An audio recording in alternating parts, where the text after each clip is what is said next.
I welcome all of you to our one more class on the kinematics of rigid bodies. What we have done till now, we had a rigid body and we have selected any 2 points on the rigid body. One point we called as point P, another point you called as point Q. And then we were drawing the radius vectors from a ground frame of reference. That is, we are observing the motion of this body. We are observing the motion of the rigid body from a ground frame of reference, which we represented by J. And this body we are representing by, let's represent this body by beta. We say this is the body beta. Body beta means this is the body. If you draw the vector from point P to point Q, you are drawing the position vector of point Q with respect to the point P. Therefore, this also becomes a frame of reference for us. We call that frame of reference as beta. Or you simply say that this is a rigid body. Let's represent this rigid body by beta. Now, what we have done till now, we were drawing a radius vector from ground frame of reference to point P, and then we were drawing the radius vector from ground frame of reference, that is from point O, from our origin, to point Q, and we were also drawing a radius vector from point Q to point P. So we have drawn the radius vector from point P to point Q like this. Okay, this is what we did last time.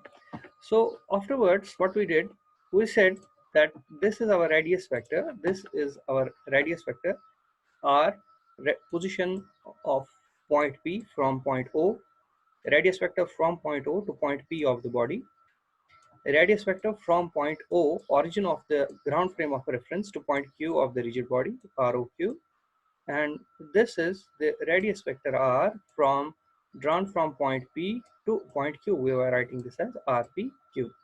And we said last time that velocity of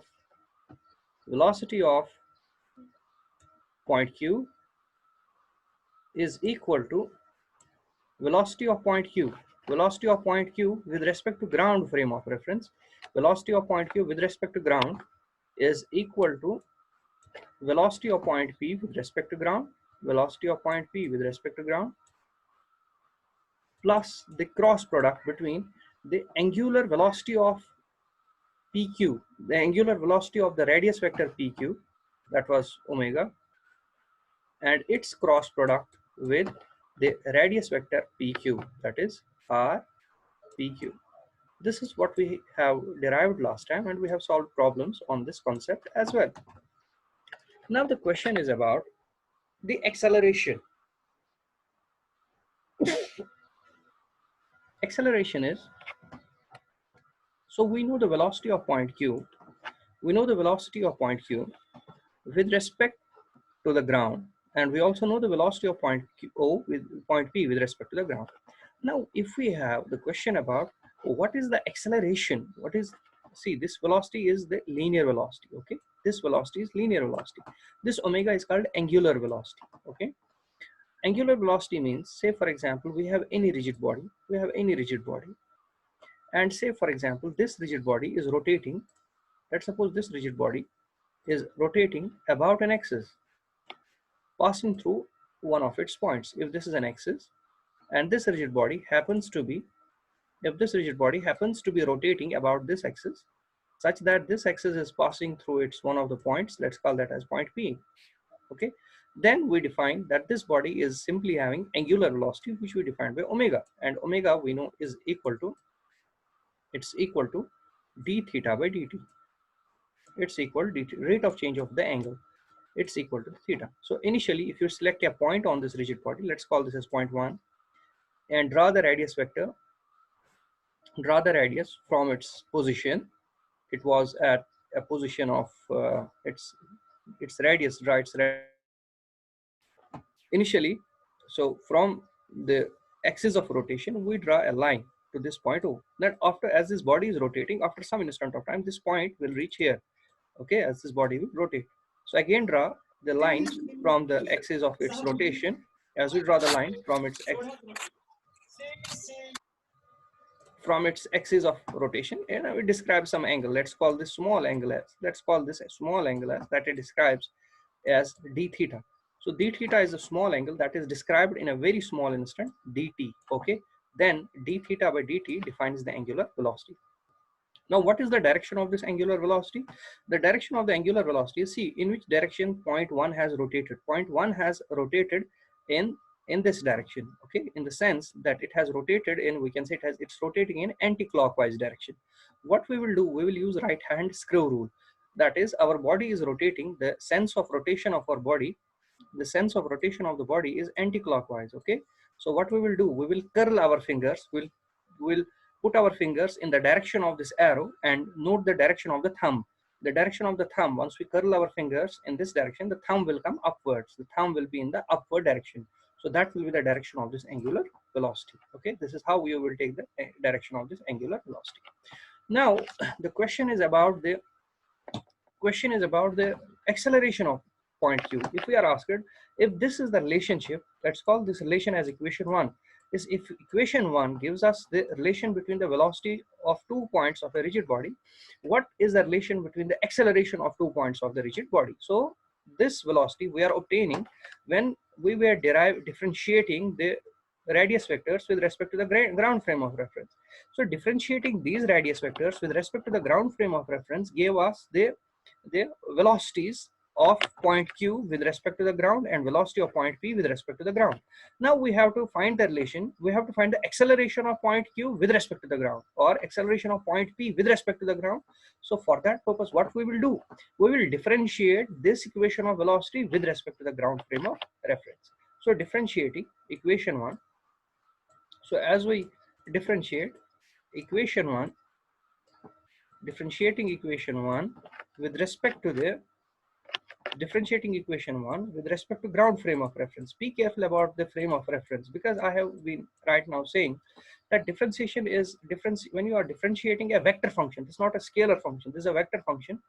For different frames of reference, the derivative of the vector function will be different. So you have to be very serious and very careful. We are obtaining this acceleration with respect to the ground frame of reference. Therefore, we have to differentiate the velocity of point q with respect to the ground frame of reference. That is differentiation equation 1 with respect to ground frame of reference, that is j. Okay, so what we will get, we will get d by dt of vq. So we can write this as, this is d by dt of vector function vq, that is d by dt of vq vector, is equal to d by dt of vp vector plus d by dt of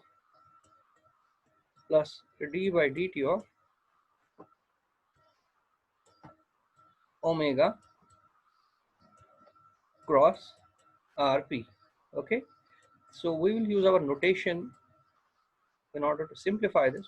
We can also write d by dt of vq is written as, this is rate of change of velocity of point q, rate of change of velocity of point q with respect to the ground frame of reference, that is acceleration of point q. Okay, so we write this as acceleration of point q. You can also write it as, this is acceleration of point q with respect to ground frame of reference, that is we write like with respect to j. Okay, since we have only one frame of reference, we are measuring everything with respect to ground, so we need not to write it, because it's quite evident from here that it is with respect to the ground. Okay, that is equal to velocity of point p with respect to the ground frame of reference, that is derivative of velocity of point p with respect to the ground frame of reference, that will be acceleration of point p with respect to the ground frame of reference. Okay, plus now this is d by dt of omega cross rp. Now we have an identity which you have done in your vector calculus, that is d by dt of, this is a very famous identity in vector calculus, which is often taught to students in earlier courses of vector calculus. D by dt of a cross b is equal to this is written as d by dt of a. This is written as d by dt of a, d by dt of vector a, when a and b are vectors. Okay, this is a and b are vectors. This is d by dt of a plus b vector. Okay, like this. D by dt of a, d by dt of a cross b. Okay, so we have A cross B, d by dt of A cross B is equal to dA by dt, dA by dt cross B plus A cross dB by dt. This is how the identity is used, dB by dt. Okay, so we will make use of this identity here. Making use of this identity here, we can write this as, this is d by dt of omega. Therefore, this becomes equal to d by dt of, this can be written as, this is d by dt of omega cross rpq vector plus rpq vector and plus omega vector cross d by dt of rpq, d by dt of vector rpq. Okay, this is how we can write it. This is what we can write about it. That can further be written as, that is acceleration of point q is equal to acceleration of point b plus. Now look at the first term here. This is d by dt of omega. What is omega? Omega is an angular velocity. Okay, omega is equal d theta by dt. That's called angular velocity. Okay, we have one more term, and its units are the units of angular velocity as, the units of theta are radian, the units of time are second. So it's the unit of angular velocity is radian per second. Okay, now once you are differentiating angular velocity, that is d omega by dt, rate of change of angular velocity is written as, it's written as alpha, and this is called angular acceleration. This is called angular acceleration. This is called angular acceleration of the body. Okay, and its units are, the unit of omega are radian per second, the unit of time are second, its units are radian per second square, radian per second square. So here we have d omega by dt. We write this as, this d omega by dt, this d omega. What is omega? Omega is the angular velocity of the vector pq. Okay, omega is the angular velocity of the vector pq, and d omega by dt represents the angular acceleration. It represents the angular acceleration of the vector pq. This is very important. This is to be taken care of. Okay, alpha represents the angular acceleration of pq, and its cross product with, you have cross product with rpq vector. We write this as rpq vector and plus omega cross omega cross omega cross omega cross. This is d by dt of rpq. This can also be written as, this is what we have also be written as in form of this dot notation. We can write this as, this is rpq vector. This is d by dt of rpq vector. That's written as rpq vector and a dot over it. Okay, the dot over a vector represents its derivative. Okay, d by dt can be written as this. Now we know, as far as uh, the concept is now concerned, so we have we can simplify or modify this equation. Okay, this rpq vector, I will write this as equation second. Okay, so now let's try to see what does, we have already derived this rpq dot. We already know when we are deriving this relation, when we are deriving this equation, we know as far as the derivative of rpq vector is concerned, as far as rpq dot is concerned, we already know from previous derivation that rpq dot is equal to angular velocity, it's equal to omega cross rpq. We know this, we have derived this equation. Once we are deriving this we know this. We can, if we refer back to the notes when we were deriving this velocity equation, from there we can obtain that rpq dot is equal to omega cross rpq. We know this. I will be calling this as equation third. Okay, I will write here, we know, we have already derived it. You can refer back, students can refer back to the previous notes to obtain the relationship of, to see rpq dot is equal to omega cross rpq. So this rpq dot, in place of this rpq dot, we can substitute omega cross rpq. Okay, therefore this equation for us will become This equation for us will become, we can write it, this entire equation will therefore become, this equation becomes acceleration of point q. Therefore we can write, we have the final equation as acceleration of point q is equal to acceleration of point p plus angular acceleration of pq, that is alpha pq cross rpq cross rpq and plus omega, that is omega, we have this omega, we are writing this as omega cross rpq dot d by dt of rpq, that's equal to this rpq dot, we can write as this equal omega cross rpq vector, that is omega cross rpq vector. So now, so we'll put it in braces. So therefore, I call this as equation 4. Okay. So now we can simplify this term of this equation with the identity. We already know we have one more identity. That's what we write as A cross B cross C. These things are taught usually in the lower classes of vectors, but I can just repeat it for you. We know A cross B cross C is equal to B multiplied by A dot C. B multiplied by A dot C, B multiplied by A dot C minus C multiplied by A dot B. C multiplied by A dot B. This is the well-known identity for us. So our expression is omega cross RPQ vector. That is omega cross RPQ vector. This is the expression that we have, omega cross this. That's equal to, then therefore this is our A vector, this is our B vector, this is our C vector. That will be equal to B. So B is omega vector A dot C, that is omega dot RPQ, omega dot RPQ vector, omega dot RPQ vector. Then minus C, as far as C is concerned, C is equal to RPQ vector. That's equal to RPQ vector minus, multiplied by A dot B. A dot B is omega dot omega. Omega dot omega. Okay.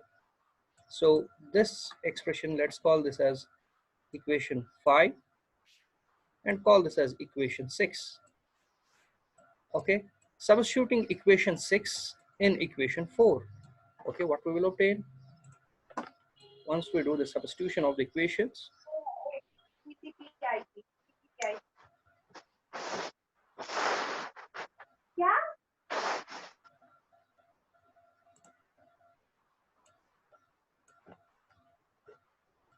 What we will obtain is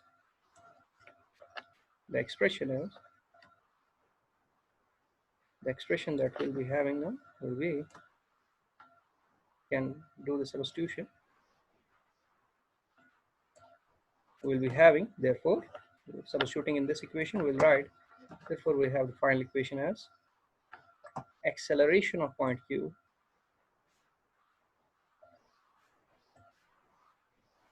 is equal to acceleration of point P. Okay, plus angular acceleration, that is alpha cross RPQ, alpha cross RPQ, alpha cross RPQ. Then we have plus the expression that we have in hand will be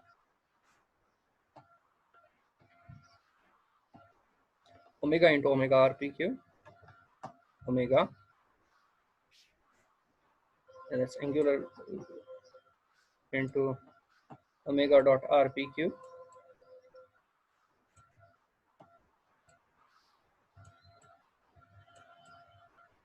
omega into omega dot rpq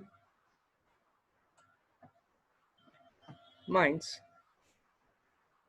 rpq vector minus rpq vector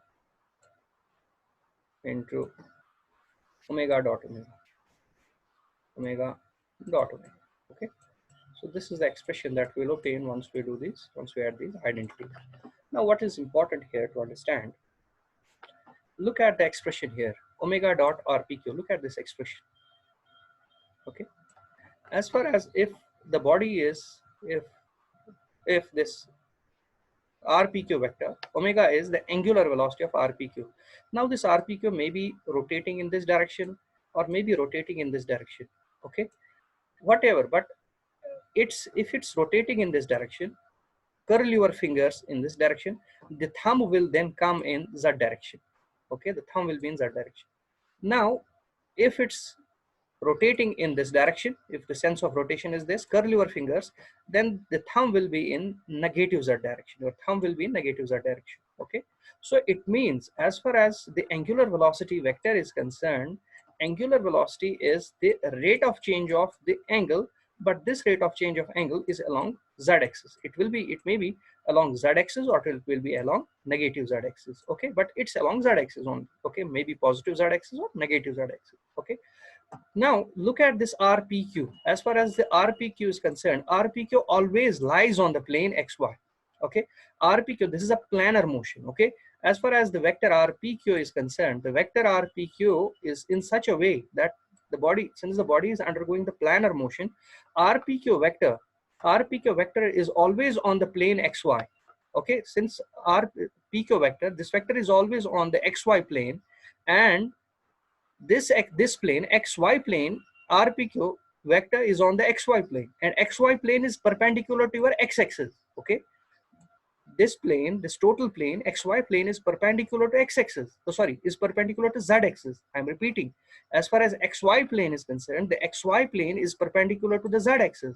Okay, so since we have point p and point q lying on the xy plane, it means the point pq or the radius between pq is perpendicular to the z-axis. So when rpq is perpendicular to z-axis, therefore this omega dot rpq, this value will be equal to 0, because the angle between them is equal to 0. When two vectors are perpendicular, their dot product is 0.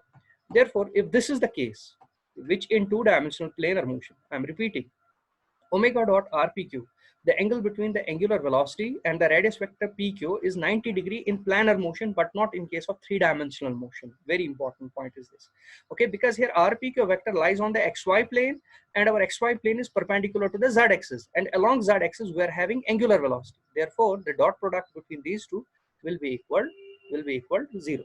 Okay, so it means the total expression therefore becomes for us, acceleration of point q becomes equal to acceleration of point P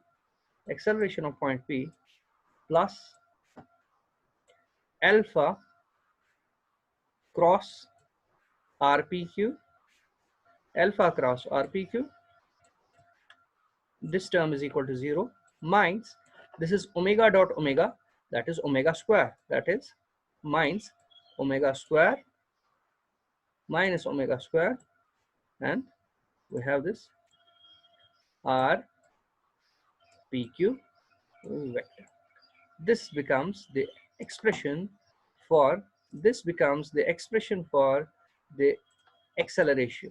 This becomes the expression for the acceleration of 2 points of a rigid body when the rigid body is undergoing the planar motion. Okay, this omega square r and alpha rpq. Okay, this omega square r is a very important term which we will study later on, and you should compare this equation with the previous equation, that where you had velocity of point q, okay, is equal to velocity of point q. Velocity of point q is equal to velocity of point p plus omega cross rpq. This was the previous expression. So we have the derivative of this is the derivative of VQ is AQ, the derivative of VP is AP, and as far as the derivative of omega is, that is alpha, and we're getting an additional term in acceleration. These much of terms are already in the velocity, its derivatives are here. But as far as this omega square rpq is concerned, later on we'll be talking as, we call this as Coriolis acceleration. We'll be dealing with it once we'll be taking the next chapter, sorry, next topic. This is called Coriolis vector, Coriolis acceleration, okay, omega square r. Okay, so this is the relationship between the acceleration of 2 points of a rigid body. I want my students to repeat this derivation. In the next class, we'll be talking about we'll be hopefully talking about the utilization of this equation, how we use this equation to solve the problems of mechanics. Thank you very much.